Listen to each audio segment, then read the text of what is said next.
संत मत्ती लिखित सुसमाचार अध्याय 17 वचन संख्याएं 9 और 10 से 13 तक। ईसा ने पहाड़ी से उतरते समय उन्हें यह आदेश दिया, जब तक मानव पुत्र मृतकों में से ना जी उठे तब तक तुम लोग किसी से भी इस दर्शन की चर्चा नहीं करोगे। इस पर उनके शिष्यों ने उनसे पूछा, शास्त्री यह क्यों कहते हैं कि पहले एलियास को आना है? ईसा ने उत्तर दिया, एलियास अवश्य सब कुछ ठीक करने आएगा, परंतु मैं तुम लोगों से कहता हूँ, एलियास आ चुका है। उन्होंने उसे नहीं पहचाना और उसके साथ मनमानी व्यवहार किया। उसी तरह मानव पुत्र भी उनके हाथों दुख उठाएगा। तब वे समझ गए कि ईसा यूहन्ना बपतिस्ता के विषय में कह रहे हैं। यह है प्रभु यीशु ख्रिस्त का पवित्र सुसमाचार। हे ख्रिस्त, तेरी स्तुति हो।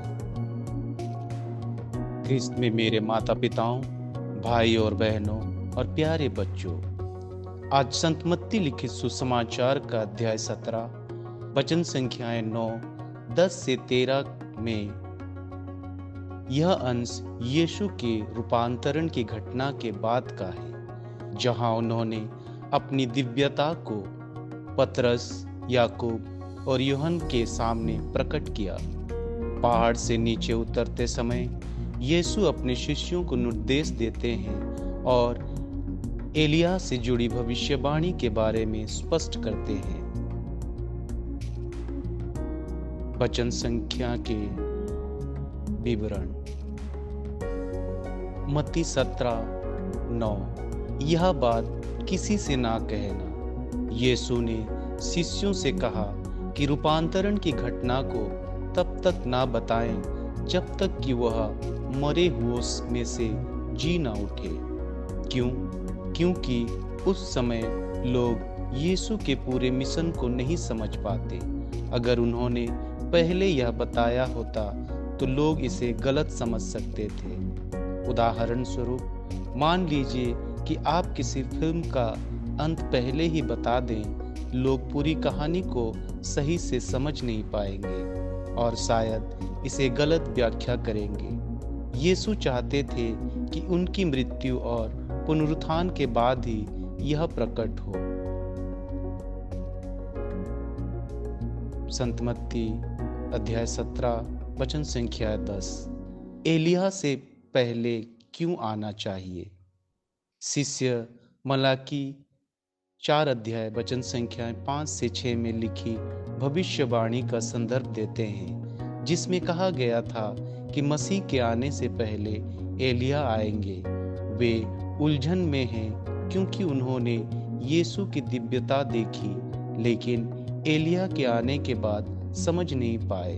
उदाहरण स्वरूप, सोचिए किसी बड़े मेहमान के आने की घोषणा होती है, लेकिन वह चुपचाप आता है और लोग ध्यान नहीं देते। शिष्य सोच रहे थे कि एलिया का आगमन बड़ा और स्पष्ट होगा, लेकिन ऐसा नहीं हुआ।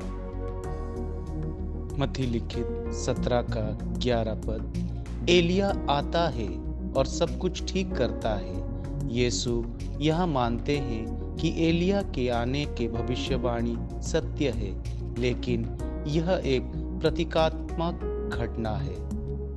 उदाहरण स्वरूप, एलिया को उस माली की तरह समझे जो किसान के आने से पहले जमीन को तैयार करते हैं। यूहन्ना बपतिस्मा देने वाले ने लोगों के दिलों को पश्चाताप के माध्यम से यीशु के लिए तैयार किया। मत्ती लिखित 17 वचन संख्या 12 में एलिया तो आ चुका है।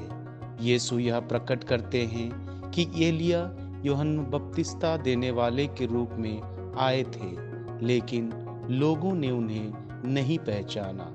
उसी तरह वह यह भी संकेत देते हैं कि मसीह को भी अस्वीकृति और कष्ट सहना होगा।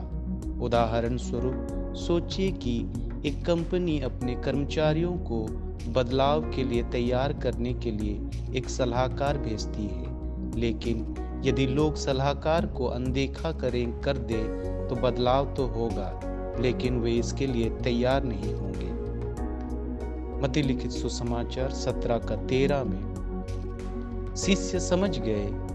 आखिरी में शिष्य समझते हैं कि यीशु यूहन्ना बपतिस्मा देने वाले को एलिया के रूप में वर्णित कर रहे हैं, जो भविष्यवाणी को एक आत्मिक रूप से पूरा करता है। मुख्य बातें: भविष्यवाणी आत्मिक रूप में पूरी हुई।